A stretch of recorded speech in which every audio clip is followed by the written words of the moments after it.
Hey guys, Ralph here, and welcome to True Power Trumpet Fitness on this sensational Saturday here in Connecticut. Short and sweet. I'm going to put another link down below, and you saw the thumbnail. Faddis, Sandoval, Morrison, and Wynton. Guys, is that an all-star lineup for the ages? Now, this is old. This is an old recording. You can tell just by looking at him. I mean, Faddis is, 100 pounds lighter. They all look light. They all look much younger. And quite frankly, Wynton gets stuffed. And I'm the first one to tell you, that's not fair. That's not fair. He's an extraordinary musical ability. And this type of pissing contest that he got involved in is just not up his alley. It's just not. I think he was the one that said, if you ever get into a high note contest with John Faddis, you just lose.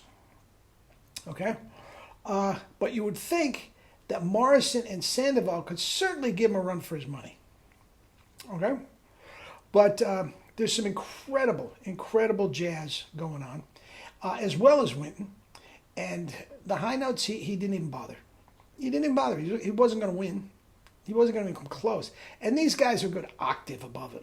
I mean, it's extraordinary, the difference. But anyway, a couple things to look at.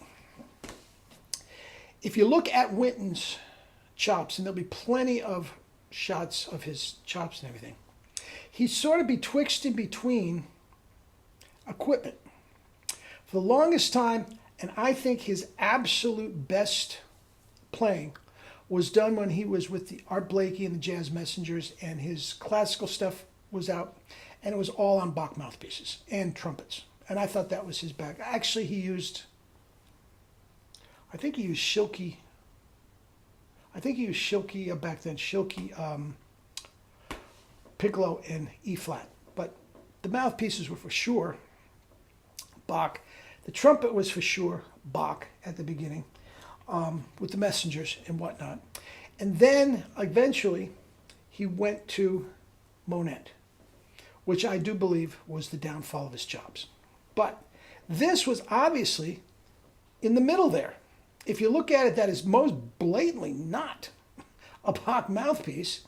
It could be a Bach trumpet, I'm not sure. Most blatantly not a Bach mouthpiece, which means to have, for any player of that magnitude, to have all that success on one group of equipment and then change, you got to think there's issues going on. Okay? But it is definitely not. It's between the Bach and the Blakey and Monet. Somewhere between there. I don't know how long it was. I don't have an exact date on this, but anyway. Now, if you listen to the other three, now I've heard this before, and I most definitely thought that for tone and power, Morrison was going to blow him away. I really thought that, and he didn't. He didn't. Now, even though his upper register is extraordinary, I didn't think he could keep up with Faddis and Sandoval note for note with the high notes. Okay? And he didn't. But I'm surprised that his tone, and it could be, microphones and all that sort of stuff.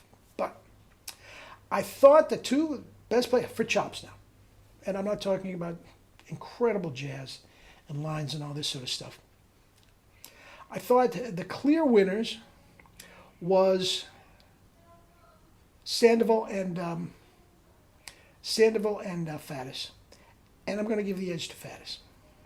All of them. And this is just one performance, guys, and my subjective stuff.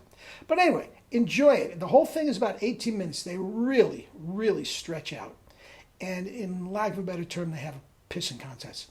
But some great trumpet playing going on. Enjoy. I worked out this morning. I practiced a couple hours, and I'm going to go get a big bowl of fruit and watch the Penn State game. Life's good, guys. Life's good.